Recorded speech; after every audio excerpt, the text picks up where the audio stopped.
Bonjour à vous les Sagittaires! Ici Nancy de la chaîne Maître Phare Tarot qui vous accueille pour une toute nouvelle vidéo en lien avec cette pleine lune du 1er août 2023. Alors, on va commencer par situer où est cette pleine lune.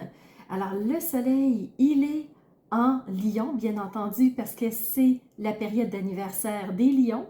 Alors, le soleil se trouve à 9 degrés 16 minutes du Lion, un signe de feu, un signe flamboyant, un signe qui aime s'exprimer pour être vu, pour prendre les planches de la scène. C'est un leader né, ce Lion, et le soleil se trouve dans ce territoire-là. Alors, c'est sûr que, point de vue identité, on va prendre la couleur aussi de ce lion, de vouloir s'exprimer plus, de vouloir oser aller plus loin, de sentir qu'on a la capacité d'aller au-delà, de pouvoir être vu et entendu de manière expressive, flamboyante. Et comme c'est une pleine lune, alors comme on parle d'une pleine lune, la lune se trouve complètement à l'opposé du lion. Alors, vous comprendrez qu'elle est dans le signe du Verseau. Alors, la lune, elle est à 9 degrés 16 minutes. Elle aussi, c'est une pleine lune parfaite. Donc, opposition entre les deux, tout à fait naturelle, tout à fait normale. Alors, la lune dans le signe du Verseau, ben, le Verseau, c'est un signe d'air, c'est un signe intellectuel. Alors, on va penser, on peut avoir des pensées avant-gardistes aussi. On peut avoir un côté rebelle quand on est dans le Verseau. Alors, Verseau, petit clin d'œil, donc ça vous arrive un petit peu de faire votre petit côté rebelle, votre petit côté foufou, je suis un peu têtue, puis je conserve un peu mes positions, mais vous avez une belle personnalité, vous aimez sortir des idées originales pour trouver des solutions. Alors, on est vraiment dans une atmosphère, comme je vous ai décrit, lors de cette pleine lune. Aujourd'hui, on se fait une vidéo en deux temps. On commence par poser un regard astrologique sur le ciel par rapport à votre signe, à vous les Sagittaires. Et on enchaînera en deuxième partie avec le message des cartes. Alors, c'est parti, je vous amène vers ce regard astrologique. Alors, tournons nos yeux vers le ciel. Pour vous les Sagittaires, il n'y a pas d'invité au-dessus de votre tête, donc dans votre territoire astrologique. C'est correct, on va tout de suite se pencher sur les aspects. Alors, le premier aspect, c'est un sextile. Alors, vous en avez deux. Un avec la lune qui vous permet d'accéder à vos intuitions, d'avoir plus de ressenti, de vous sentir moins dans le brouillard, moins perdu, donc d'avoir plus conscience de ce qui se passe autour de vous. Le deuxième sextile, c'est avec le nœud lunaire sud. Le nœud lunaire sud, c'est vraiment qu'est-ce que j'ai à abandonner, qui ne me convient plus, qui est trop lourd à porter et vraiment qui m'empêche d'aller de l'avant. Alors ça, c'est le nœud lunaire sud. Comme vous êtes en sextile avec lui, c'est que vous allez avoir votre attention portée sur qu'est-ce qui nuit à mon avancée, qui m'empêche d'aller vraiment dans la direction que je veux. Et on va maintenant regarder les carrés. Vous avez un premier carré avec Mercure. Mercure qui est la communication. Alors, comment je discute avec les gens? Quels mots j'utilise? Est-ce que ce que je dis est bien reçu? Est-ce que c'est entendu? Est-ce que ça fait réagir positivement ou négativement les gens? Et ici, comme vous avez un carré, ça m'indique que le côté communication est un peu difficile, comme si vous étiez un peu trop tranchant dans vos paroles, comme si vous aviez pris une décision et il n'y a plus personne d'autre autour qui peut vous faire changer d'avis. Ça vous parle peut-être les Sagittaires, ça fait partie un peu de votre charme aussi, de votre signe, mais là, c'est très clair, vous êtes en carré avec Mercure. Vous êtes aussi en carré avec Mars. Mars qui est la planète de l'action. Comment je vais faire pour atteindre mes objectifs maintenant que j'ai les yeux fixés sur mon objectif, les oreilles bien fermées, j'entends plus ce que les autres me disent, je focalise sur ce que je veux, mais pourtant, on dirait que vous donnez des coups d'épée dans l'eau. Vous n'arrivez pas à atteindre l'objectif que vous voulez, même s'il est très clair pour vous. Alors, ça se peut que le défi joue comme ça, que vous savez ce que vous voulez, et pourtant, on dirait qu'il vous manque une clé à quelque part. Vous avez un carré avec Neptune. Neptune qui est la planète...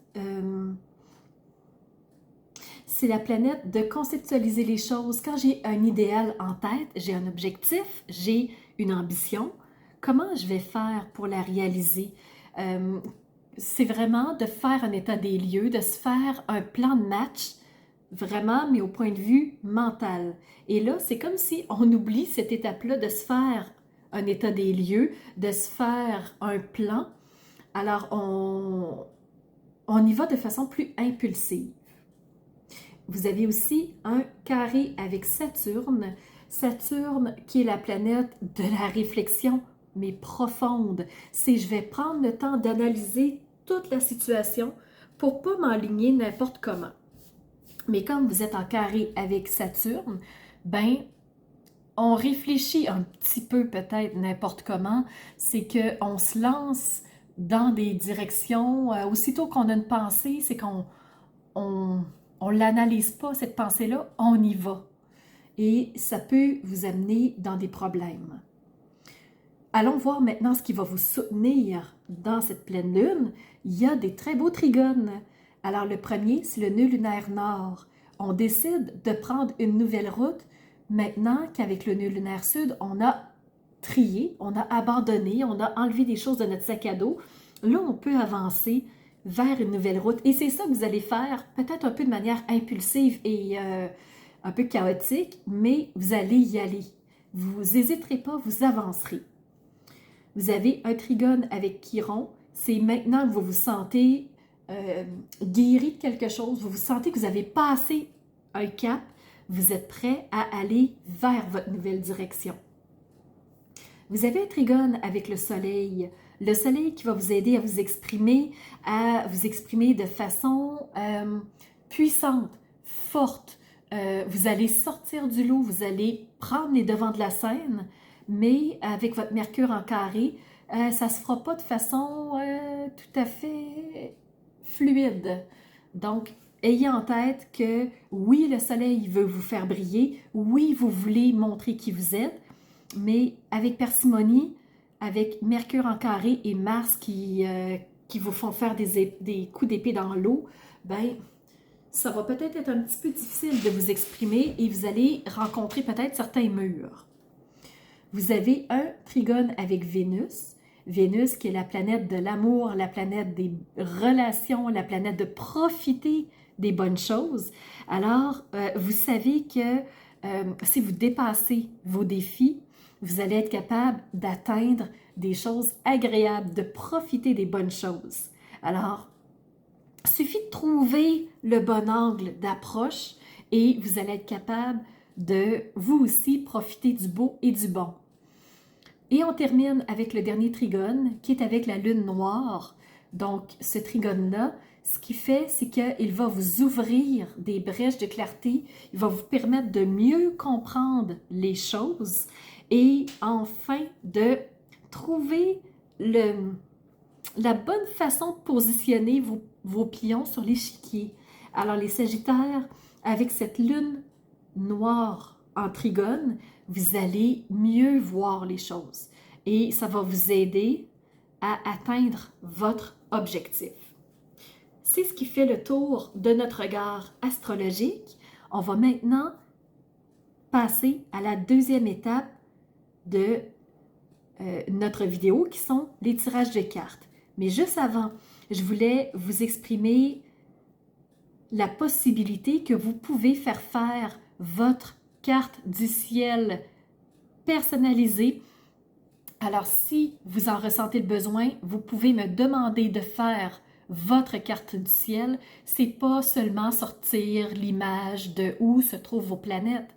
C'est analyser de façon approfondie votre carte du ciel pour que vous compreniez les mécanismes, le fonctionnement, qu'est-ce qui interfère, quand ça bouge. Alors, si vous voulez votre carte du ciel, sous la vidéo, il y a tous les liens possibles et disponibles pour vous pour faire la demande de votre carte du ciel, et vous pouvez aussi demander un tirage personnel parce que, gardons en tête que c'est un tirage général que je vous présente dans cette vidéo, et si vous souhaitez quelque chose de personnalisé, vous pouvez demander votre tirage individuel et il me fera plaisir de vous rencontrer directement en personne. Moi, ça se fait par Zoom et ensemble, nous regarderons votre contexte actuel.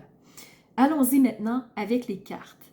Alors, pour vous les Sagittaires, vous avez reçu en premier lieu la tempérance.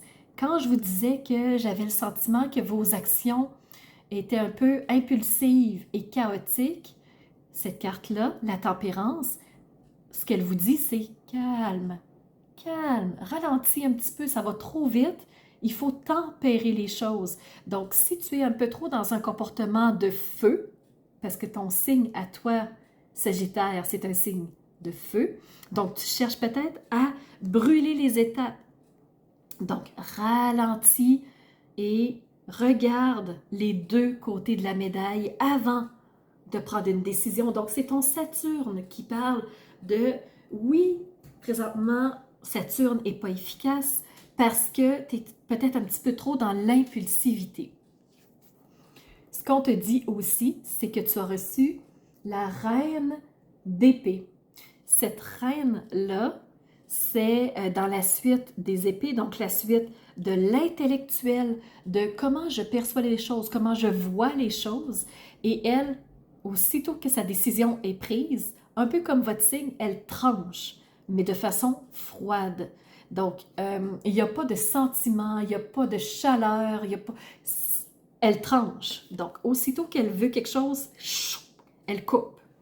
Et c'est là où ça pourrait vous amener des problèmes. C'est pour ça qu'on vous parle de tempérer les choses.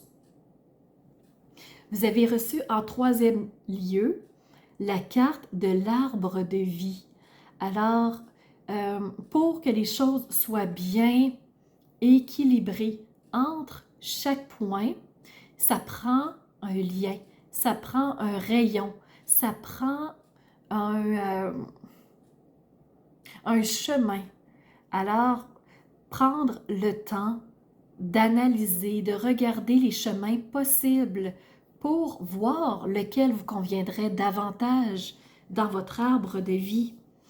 Donc, qu'est-ce qui va faire couler la sève de façon plus facile, plus fluide? Donc, vous avez reçu l'arbre de vie. J'ai reçu aussi ce personnage-là qui s'appelle Amalie. Amalie, elle, ce qu'elle fait, c'est qu'elle pose des questions. Elle est curieuse, elle est attentionnée, elle a l'intention de vouloir comprendre les choses. Alors, contrairement à cette reine de coupe, cette reine d'épée, elle donne de l'ampleur, elle donne de l'intérêt à tous ces petits chemins-là. Donc, elle essaie vraiment de bien comprendre tout ce qui se met à sa portée. Et en étant plus curieux, ben, elle met plus de chaleur, elle augmente ses possibilités de comprendre la situation. Alors, ce que vous avez reçu dans l'oracle aussi des secrets, vous avez reçu la clé. Donc ici, vous allez avoir la solution pour résoudre un conflit. Alors, partez à la recherche de la solution en faisant comme Amalie, en posant des questions, pas en tranchant froidement et en disant « advienne que pourra », c'est ce que je fais, c'est aller à la recherche de la clé manquante que je vous parlais dans la première partie de la vidéo. la clé, vous allez réussir à l'atteindre avec votre lune en sextile. Donc, la lune, c'est les intuitions, c'est les ressentis, c'est les perceptions. Alors, restez à l'écoute de vos perceptions. N'hésitez pas à questionner vos perceptions pour mieux les comprendre. Et si ce n'est pas dans les perceptions, ça se peut que ce soit dans les écrits. On vous parle d'un manuscrit. Manuscrit, c'est quelque chose de somme toute assez âgé, assez vieux. Et le manuscrit possède l'histoire de votre arbre de vie. Mais ce que la carte vous dit, c'est qu'il y a des chemins qui sont stagnants. Il y a... ça a été bloqué, mais il y a des chemins qui vont se débloquer. Comment? En étant dans la curiosité, en permettant à votre intuition d'être efficace, ça va vous donner des clés de compréhension et le manuscrit va être plus facilement lisible par après. Vous avez aussi reçu une carte. Donc, lui, il vous dit le même message que l'arbre de vie, c'est faites place à vos domaines, faites place à ce qui est important pour vous. Connectez-vous à ce qui réellement fait du sens pour être capable d'avancer dans cette direction-là. On va maintenant enchaîner avec les messages. J'ai demandé des mots pour clarifier les Sagittaires, votre tirage, et je vais vous les mettre dans l'ordre. On a commencé par avoir ici être dans l'attente. Alors, il y a quelque chose qui était stagnant au niveau du manuscrit, on vous le disait, et vous attendiez quelque chose. C'est ce qui vous amenait peut-être à butiner d'un endroit à l'autre, à la recherche de cette clé, à la recherche de la compréhension. Alors, vous butiniez un peu à droite, un peu à gauche, je vais aller voir ici, je vais revenir en arrière, Donc, on fait des essais, des erreurs, on essaie parce qu'on attend quelque chose. On attend quoi? On attend peut-être d'être plus heureux. On attend peut-être un déclencheur. Et quand la clé va être trouvée, on vous le dit que la situation va se débloquer, il va y avoir du renouveau. Donc, ça va être possible d'être plus heureux maintenant. La seule chose qu'il ne faut pas perdre de vue, les Sagittaires, c'est attention à l'impulsivité. Restez dans votre tempérance. Donc, tempérer les choses. La clé ne se trouve pas nécessairement sur un coup de tête. Alors, gardez espoir. Attention à l'impulsivité. Et vous allez pouvoir, vous aussi, goûter à ce que vous recherchiez. Je termine avec le petit oracle des contes merveilleux. Vous avez reçu le personnage de Bambi. Bambi qui vous dit « Ta sensibilité est souvent mise à l'épreuve. Apprends à te protéger sans changer ta véritable nature. C'est ainsi que tu éloigneras le négatif. » Alors, ce qu'on te dit, c'est tu as les yeux rivés sur un objectif, tu ne sais pas toujours comment faire, tu te sens stagnant, ce qui fait que tu étais dans l'attente, tu butinais, toi aussi tu veux quelque chose, mais on dirait que les autres te rentrent dedans par le fait que, je ne sais pas, ils ont peut-être l'impression de pouvoir te contrôler plus facilement et ça t'amène des fois à être tranchant, agir de façon froide, sans émotion. Et pourtant, ce qu'on te dit, c'est que ta sensibilité est mise à l'épreuve. Alors, trouve une façon de te protéger. Et quand on te dit de trouver une façon, tu vas trouver la clé. Tu vas la trouver comment? Tu vas la trouver au travers de ce que tu ressens. Donc, reste à l'écoute de tes émotions. Ne te coupe pas de tes émotions. Je pense que ça va être le titre. Les Sagittaires, ne vous coupez pas de vos émotions. C'est c'est vraiment de cette façon-là que vous allez vous éloigner de votre objectif, celui que vous recherchez en fait. Alors voilà, c'est ce que j'avais pour vous les Sagittaires. J'espère que la vidéo vous aura apporté un éclairage différent, vous permettra de faire des prises de conscience. Si vous avez besoin d'un tirage individuel, n'hésitez surtout pas. Et moi, je vous donne rendez-vous dans la prochaine vidéo pour la nouvelle lune. N'hésitez pas à mettre des commentaires en dessous de la vidéo pour interagir avec moi, pour me dire comment vous avez réagi à cette vidéo-là. Si je vous ai frustré, c'est pas le but. Le but, c'est de vous réveiller à quelque chose, c'est de vous faire prendre conscience de certaines choses et de, si possible, vous amener sur la route qui vous convient. Alors, n'hésitez pas à liker la vidéo si elle vous a plu. Et si vous ne l'êtes pas déjà, abonnez-vous. Comme ça, vous ne manquerez aucune vidéo parce qu'en ce moment, j'en sors environ une vingtaine par mois minimum. Donc, je suis sur une lancée fulgurante de vidéos. Profitez-en, elles sont là pour vous de façon tout à fait gratuite. Et si jamais vous voulez avoir accès à des services que j'offre, allez sous la vidéo. Et moi, je vous donne rendez-vous